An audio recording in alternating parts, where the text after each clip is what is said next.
गोगा जी महाराज ने कलयुग में स्वयं जिस भक्त ने अपने मन से एक बार बाबा के दरबार में जाकर मत्था टेक लिया, मैं वादा करता हूं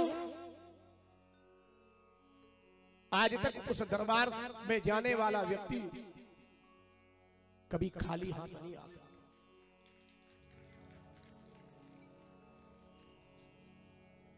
जहरवीर महाराज 33 कोटि देवताओं के अंश अवतारी है।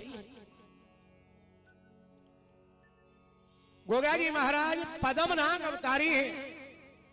ध्यान रहे, आगे की कथा में हम आपको यह भी बताएंगे कि ये पद्मनाग है कौन। ये गूगल, जिस गूगल में पद्मनाग का निवास है, वो गूगल वासु के पास आया कहां से है। लोग कह दिया करते हैं कि पद्मनाग राजा वासु के पुत्र थे। आप भागवत जी में कहीं भी आप ढूंढेंगे, किसी भी जगह राजा वासु के केवल एक पुत्र था जिसका नाम तक्षक था, और 3 पुत्रियां थी, अहलंबे, नबिलदे, और एक सबसे छोटी बेटी थी जिसका नाम जरथकारियू था। ये जरथकारियू नाम की कन्या हरिद्वार में जिसने तपस्या की है, आज उस देवी का नाम मनसा देवी है, जिन्हें हम दर्शन करते हैं।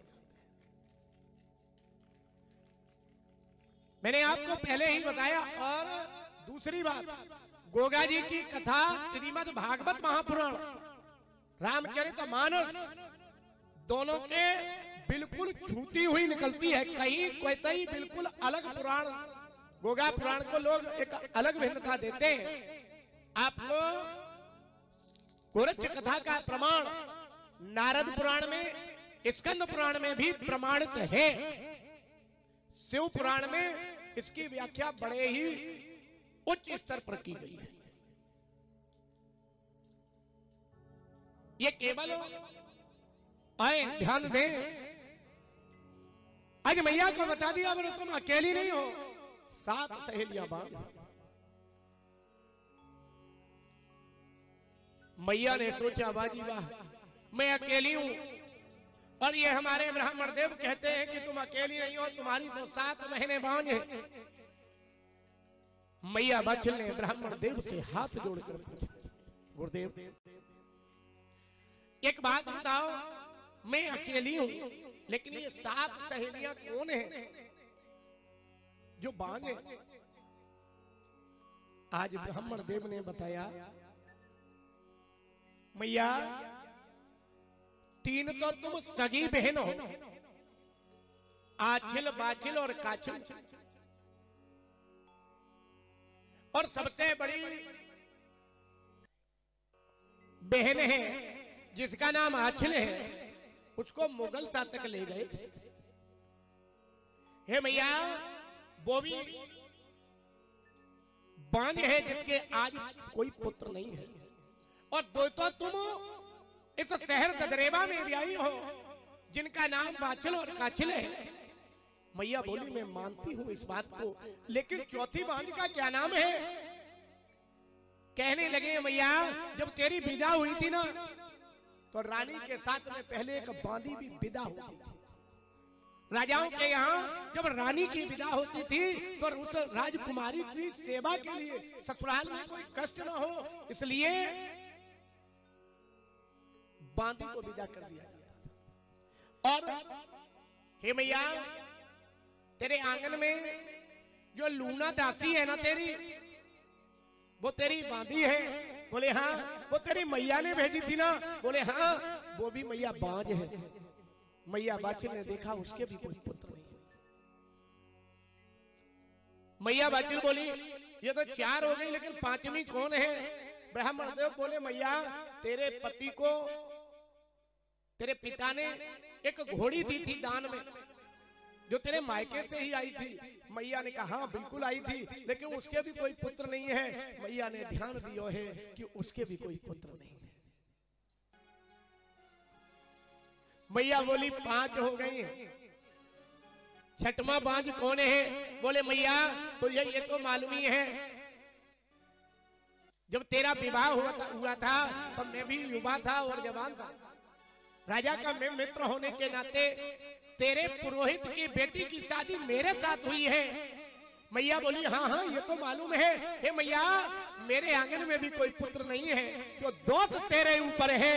हे मैया मेरे आंगन में भी वो दोष है, मेरी पंडिताई नहीं बात। मेरे प्यारे भगवत प्रेमियों, आज मैया बोली है फिर सातवीं बांझ कौन है? कहने लगे हैं ब्राह्मण देव, मैया तेरी एक सगी ननद है जिसका नाम छबिलदे है, जो नवलगढ़ के राजा नवल सिंह के लिए ब्याही है। प्रमुख प्रमाणित गोगायन में है। शायद है गोगा पुराण और गोगायन अधिकतर लोगों के पास में हो।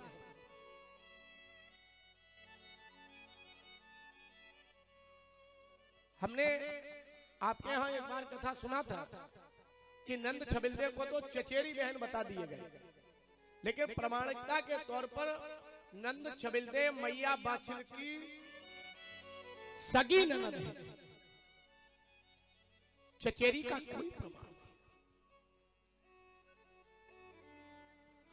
और नंद छबिलदे का विवाह हरियाणा में नवलगढ़ में नवल सिंह महाराज के लिए ब्याही। इसलिए हे मैया एक नहीं 7 बांझ हैं। मैया ने जैसे ही सुना है आंखों में आंसू बहने लगे,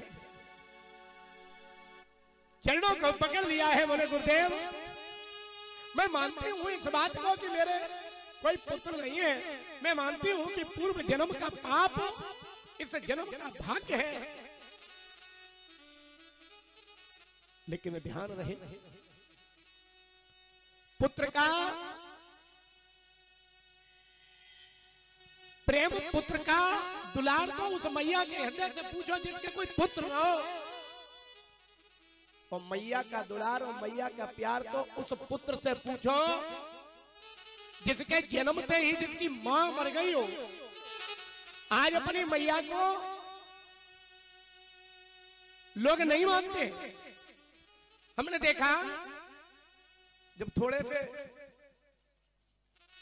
अच्छे हो जाते हैं, पैदा करने लगते हैं, आज की पीढ़ी अपनी मां और पिता को अवहेलना करने लगती है। लेकिन सच ये है जब हमारे जीवन में कोई कमियां होती है ना, उन कमियों से जब हम परिपूर्ण होते हैं तब हमें उनकी कदर नहीं होती। लेकिन जब वो स्थान खाली होता है ना, जब वो स्थान खाली होता है ना, तो उस रिक्त स्थान को भरने की जगह जब नहीं मिलती है तो हमें कष्ट होता है। पुत्र की कामना आज मैया के हृदय से पूछो। मैया बाछिल के पुत्र के लिए अपने आप को समर्पण है, अपने आप के लिए कष्ट झेलने को तैयार है। ब्राह्मण देव कहने लगे मैया जीवन में एक बात निश्चित है, अगर तू पुत्र की कामना करना चाहती है, अगर तू पुत्र चाहती है तो मेरी केवल एक बात मान। मैया ने आज राजा जेवर राव को बुलवा लिया, सामने बैठा दिया, ब्राह्मण देव के चरणों का बंधन कर लिया है। आज राजा जेवर राव ने, ब्राह्मण देव ने आज जैसे ही नजर डाली है राजा के चेहरे पर, मैया बाछिल को समझा रहे हैं कि तुम्हें धर्म करना है, लेकिन धर्म के बारे में बता तो रहे हैं, तब तक ही नजर राजा जेवर राव के चेहरे पर पड़ी है। ब्राह्मण देव कहने लगे मैया तू कितना भी धर्म कर ले, लेकिन जब तक धर्म में तेरे ग्रह अनुकूल नहीं है ना, तब तक उस धर्म का कोई कार्य पूर्ण नहीं होता। मेरे प्यारे भगवत प्रेमी, मैं यहां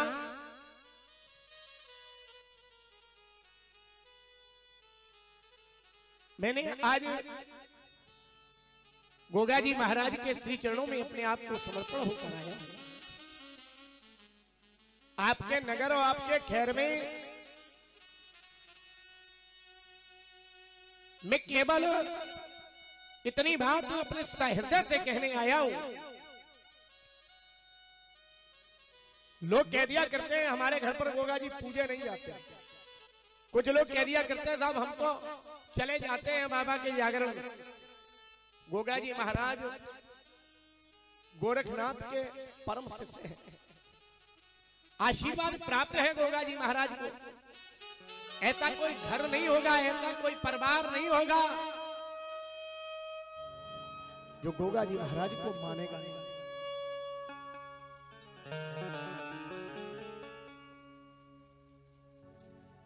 मैया रो रही है। ब्राह्मण देव कहने लगे हैं राजन, तुम्हारी निगाह पर शनि का दोष है। तुम्हारी निगाह पर शनि का दोष है।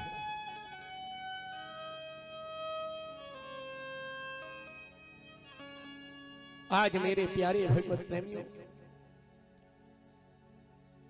राजा जेवर राव कहने लगे महाराज हमारी निगाह पर अगर शनि का दोष है तो इसका उपाय क्या है?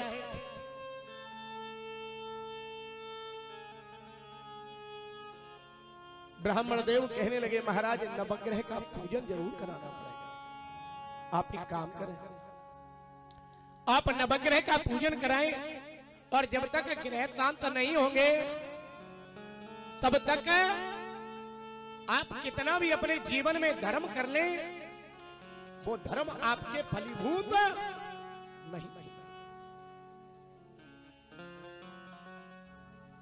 कितना भी धर्म कर लें जब तक ग्रह हमारे अनुकूल नहीं है धर्म हमारा सफल नहीं है। मेरे प्यारे भगवत प्रेमियों, राजा जेवर राव से कहने लगे हैं ब्राह्मण देव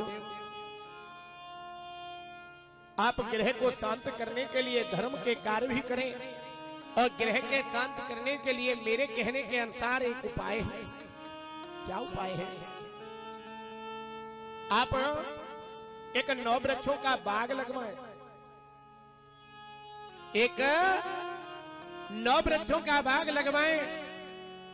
राजा जेवर राव कहने लगे महाराज मैं इस नगर का राजा हूं, ध्यान रहे। आखिरकार राजा जेवर राव के ने एक बाग लगवाया है जिस बाग को हम नौलखा बाग कहते हैं, जिसमें 9 लाख वृक्ष हैं। कारण क्या है कि राजा ने 9 लाख वृक्षों का बाग लगवाया। न एक कम है न ज्यादा है। क्यों? राजा ने बता दिया हम राजा हैं और अगर 9 वृक्षों का बाग लगवाएंगे तो नगर की जनता हमारी हंसी करेगी। इसलिए महाराज राजा का काम लाखों का होता है। ब्राह्मण देव कहने लगे राजन अगर राजा का कार्य लाखों का होता है तो तुम लाखों के कार्य करिए, मैं आपके साथ में हूं। समझा? क्या करना है महाराज? बोले नवग्रह का निर्माण करना है, लेकिन गति और श्रृंखला लाखों में होगी। आज ब्राह्मण देव ने समझा दिया है राजा को कि तुम लाखों में शुभारंभ करो। हे राजा के 1 लाख की एक पंक्ति